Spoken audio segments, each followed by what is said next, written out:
going to about Zakir Hussain जी। जाकिर हुसैन जी जिनका picture ये है। आइए स्टार्ट करते हैं। भाई आपको जब मैंने गांधी जी पढ़ाए थे तो मैंने हमने हमने आपको 1937 में कहा था कि एक स्कीम आई थी, कौन सी आई थी यस। मुझे बताओ। हाँ, तो बेसिक एजुकेशन स्कीम आई थी, उसके ये चेयरमैन थे, मैंने आपको बताया था। ठीक है, बड़े इंपॉर्टेंट रहे हैं जाकिर हुसैन साहब। 1897 1969 जो है इनका जीवन काल रहा। हैदराबाद में पैदा हुए थे, बंदे के साथ बहुत ट्रेजेडी घटी। 4 साल के थे जब तो जो है पिताजी गुजर गए, 6 भाई थे। ठीक है, और जब 14 साल के थे तो मां गुजर गई। तो मतलब इनके मुस्लिम परिवार और पढ़ने का बहुत शौक, तो बाकी चाचा ताऊ ने इन्हें पढ़ाया। ठीक है, मतलब 13 साल की गुजर गई थी। हाँ ठीक है, 1913 में भाई इन्होंने ज्वाइन किया Mohammad Anglo Oriental College Aligarh में। वहीं से इन्होंने बीए करी, वहीं से इन्होंने एमए की। फिर भाई ये बन गए गांधी जी के साथी। अब गांधी जी जैसे थे, उनका साथी भी तो उन जैसी सोच का ही होगा। तो ये उन जैसी सोच के आप सोच कर चलेंगे तो आप चीजों को जोड़ पाएंगे। ठीक है, और उनके साथ असहयोग आंदोलन जो था उनकी कॉल पर कि भाई हम सहयोग नहीं करेंगे, इन्होंने अपना कॉलेज छोड़ दिया। ठीक, फिर इन्होंने क्या किया, इन्होंने 1920 में इन्होंने और बाकी स्टूडेंट्स ने मिलकर 1920 में जामिया मिलिया इस्लामिया ये एक यूनिवर्सिटी बनाई जो कि एक नेशनल मुस्लिम यूनिवर्सिटी थी। ये 1920 में भाई इन्होंने अलीगढ़ में बनाई थी, याद रखिएगा। बाद में ये दिल्ली में शिफ्ट हुई। आज की डेट में जामिया मिलिया एक केंद्रीय यूनिवर्सिटी है और वो दिल्ली में है, मगर जो इसके संस्थापक जाकिर हुसैन थे और इनके साथी थे, उन्होंने स्टार्टिंग में ये अलीगढ़ में बनाई थी।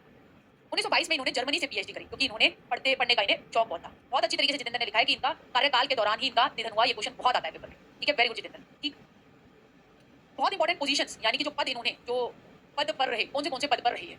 ठीक है, पहला ये था 1926 में वाइस चांसलर रही है जामिया मिलिया इस्लामिया यूनिवर्सिटी जो दिल्ली में बनी। 20 में तो अलीगढ़ में थी, 26 में दिल्ली में उठा है। ठीक है, तो उसके ये वीसी बने। ठीक है, और भाई सारा काम करते थे, ये मतलब फीस वगैरह, मतलब ऐसा नहीं था मैं वीसी हूं तो बस मैं कमरे में बैठूंगा, खूब काम करते थे। बंदे को बहुत शौक था काम का। ये इतने काम में तल्लीन रहते थे, पढ़ने में इनका इतना मन लगता था कि एक बार ये कहीं खाने पे गए और फिर ये बाहर किसी काम से चले गए और एकदम जब बाद में आके दोबारा खाना खाया तो क्या किया, उनके दोस्तों ने हंसी मजाक में उस खाने में पानी मिला दिया और बंदा उसे खा गया, उसको पता भी नहीं चला। वो अपने पढ़ाई में और अपनी चीजों में इतने खोए खोए रहते थे।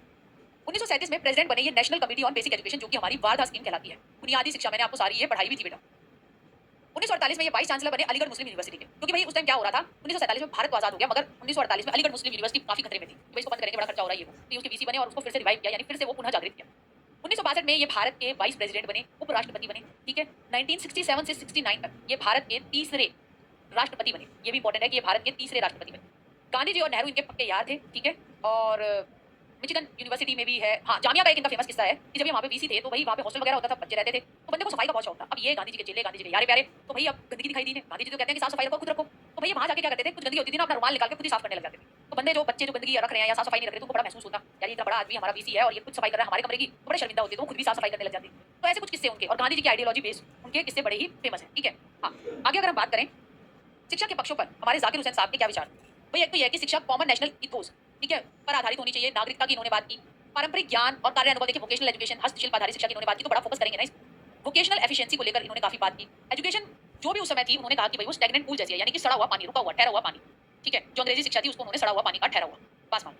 न्यू आइडियाज और नई विचारों को और नए चिंतन को तो वो इग्नोर कर रही है, क्योंकि भाई उनको तो अपना उपनिवेशवाद चलाना है, कॉलोनी बना के रखना है, गुलाम पैदा करने हैं। तो उसी तरीके की शिक्षा को कहते थे कि अंग्रेज वही चलती रहनी चाहिए। तो उन्होंने कहा ये सड़ा हुआ पानी है इनकी शिक्षा, और भाई ना तो कोई नवीन विचार है इसके अंदर, ना कोई नवीन चिंतन है। तो वो कहते थे कि नवीन विचार और नवीन चिंतन दोनों ही इग्नोर हो रहे हैं। इसके बाद हम बात करें तो इन्होंने भाई वर्क एजुकेशन यानी कार्य शिक्षा पर इन्होंने काफी बल दिया। ठीक है, वोकेशनल एजुकेशन वैसे भी कार्य शिक्षा पर आधारित है, आपको पता होगा। ठीक है, वोकेशनल एफिशिएंसी इन्होंने कहा कि जब हम व्यावसायिक शिक्षा करेंगे तो हम खुद आत्मनिर्भर बनेंगे धीरे धीरे। सामाजिक जिम्मेवारी, सब साफ सफाई का ध्यान रखो। पारंपरिक ज्ञान और वर्क एजुकेशन जो करते हुए, जो हम काम करते हुए जो आपस में स्किल सीखते हैं, सामाजिक कौशल, जैसे आपस में भाईचारा रखना, जैसे चीजों को कैसे एक साथ यूज करना है। ठीक है, जैसे उनको बचा कर रखना है। ठीक है, तो वो चीजें, नागरिकता, इन चीजों पर इनका काफी बल था। Thinking and doing and doing and thinking, देखिए इन्होंने कहा कि सोचते सोचते कार्य करो और कार्य करते करते भी सोचो। तो सिर्फ आप शरीर का काम वोकेशनल एजुकेशन, हस्तशिल्प सिर्फ हाथ का काम नहीं है, उसमें दिमाग का भी, चिंतन का भी यूज है। उस चीज को इन्होंने हाईलाइट किया। True nature of freedom, discipline और अथॉरिटी की बात की। भाई असली आजादी क्या है, असली अनुशासन क्या है, और असली अथॉरिटी यानी कि जो अपनी चलाते हैं वो क्या है। उनकी बेसिक एजुकेशन को आपको मैंने जब गांधी जी बताए तो ये पढ़ाया भी था, फिर से रिवाइज करा रही है, वही है। अब ये नहीं है कि गांधी जी पढ़ाऊंगी तो बेसिक एजुकेशन अलग हो जाएगा, जाकिर हुसैन के अलग हो जाएगा। भाई चेयरमैन तो जाकिर हुसैन था, विचार गांधी के थे, तो स्लाइड तो वही रहेगी। ठीक है, रंग बदल देती मैं अगर आप चाहते तो, फिर मैंने कहा चल वही लगा लो। तो ये आपने देखी होगी सारी स्लाइड, कल परसों ही कराई है, याद आई किसी को? किसी को ये ये वाले आते रहते हैं ना। तो क्राफ्ट एजुकेशन, हस्त कौशल की शिक्षा प्रथम स्थान, मदर टंग द्वितीय स्थान, हस्त कौशल और उद्योग, कताई बुनाई बागवानी, कृषि, हस्तकला, चर्म कार्य, पुस्तक कला, मिट्टी का काम आदि पर बल। मातृभाषा शिक्षण पर बल। हिंदुस्तानी, आज राष्ट्रभाषा हिंदी, उनके लिए जिनकी मातृभाषा हिंदी नहीं है तो हिंदुस्तानी भी पढ़ाओ। व्यवहारिक गणित, अंकगणित, बीजगणित, रेखागणित, नापतोल आदि पढ़ाओ। ठीक है, सामाजिक विषय, इतिहास, भूगोल, नागरिक शास्त्र और समाज का अध्ययन करना बहुत जरूरी है। सामान्य विज्ञान, बागवानी, वनस्पति विज्ञान, प्राणी विज्ञान, रसायन विज्ञान, भौतिक विज्ञान और गृह विज्ञान, इसकी शिक्षा पर बल। संगीत, चित्रकला, स्वास्थ्य विज्ञान, सफाई वगैरह रखना है ना, और खेलकूद। आचरण शिक्षा की बात की कि नैतिक शिक्षा, समाज सेवा और अन्य सामाजिक कार्यों में भी बच्चों को इन्वॉल्व करना है। अब क्वेश्चन कहां से आता है, फैक्चुअल क्वेश्चन आ जाना बेटा, तो ये तो पॉइंट नहीं है आज। ठीक है, हाँ, पिंकी राम राम भाई टोटल थी। ठीक है, और वर्किंग डे किसी स्कूल में इन्होंने कहा था कि 228 होने चाहिए।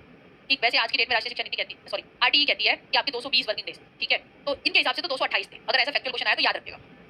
और distribution of work in the curriculum, यानी कार्य को हम पाठ्यचर्या में कैसे डिवाइड कर रखा था कि बेसिक क्राफ्ट को जो है आप देते थे 3 घंटे 20 मिनट, म्यूजिक ड्राइंग अर्थमेटिक को 40 मिनट, मातृभाषा को 40 मिनट, सोशल साइंस और जीएस को 30 मिनट, शारीरिक ट्रेनिंग को 10 मिनट और खाने की 10 मिनट, 10 मिनट में रोटी खा लो, टोटल 5 घंटे 30 मिनट। ठीक है, तो इसको भी थोड़ा देख लेना, पेपर में अगर आ जाए तो सबसे ज्यादा समय किसको दे रहे हैं, लिखो 3 घंटा 20 मिनट। और क्राफ्ट का मतलब ये नहीं है कि बस कॉपी कर रहे हो, उसके साथ इंटीग्रेटेड फॉर्म में आप बातचीत भी करते हो और भी चीजें आप पढ़ाते हो दौरान, स्पेशली अलग से ये तो है ही है। ठीक है, तो ये थे हमारे जाकिर हुसैन साहब। तो शुरू हो जाओ। और हमारा 1937 में हुई हमारी बेसिक एजुकेशन स्कीम के चेयरमैन, मेरे दिमाग में तो ये आता है। ठीक है, और के दिमाग में क्या आता है? ठीक, नागरिकता एक की और आ जाता बात है की, तीसरे प्रेसिडेंट हमारे थर्ड जामिया प्रेसिडेंट मिलिया ऑफ इस्लामिया इंडिया। की 1920 में अलीगढ़ में और 1926 में आपका दिल्ली में जो है इन्होंने स्थापना, और वो स्थापना की और वहाँ पे वो बीसी थे। ठीक है, शिक्षा की बात, नैतिक शिक्षा की साथ बात ही की, साथ व्यावसायिक शिक्षा, साथ में इस पर तो व्यवसाय बहुत ज्यादा बल था। ठीक है, गांधी नेहरू के दोस्त थे। उनसे अंग्रेजी शिक्षा सड़ा हुआ पानी अंग्रेजी शिक्षा सड़ा हुआ पानी, है। जिसमें नवीन और बताइए, विचार भी कार्य नहीं है। करते and doing thinking doing doing thinking, कार्य डूइंग एंड करते हुए ऐसे बना देते सोचे हैं। ठीक है, सोचे ज्यादा याद रहेगा, कार्य उन्होंने करते घंटे नहीं हुए। बताया भाई। ठीक है, 7 वर्ष की थी ये स्कीम। ठीक है, हाँ, सबसे ज्यादा टाइम डिवोट था क्राफ्ट पे। क्राफ्ट ठीक है, 3 घंटे कितने थे? 3 घंटे 20 थे मेरे ख्याल से। हाँ, 3 घंटे 20 मिनट और टोटल टाइम था 5.5 घंटे। 5.5 घंटे। इंपॉर्टेंट बहुत ज्यादा है। मदर टंग पर बहुत बल दिया। टोटल एलिमेंट्री एजुकेशन वो हमने कर लिया बेटा। और बताइए, जामिया का किस्सा वो कहां लिख दिया हमने, बता दिया जामिया का। खुद ही वो इस तरीके से दूसरा बंदा मतलब करे हाँ मैं ही साफ कर लूंगा, मत कर। और ये खड़ा पानी वही कर लिया हमने, खड़ा पानी वही गणित, ये सही है। ठीक, तो हम एक और बार यहाँ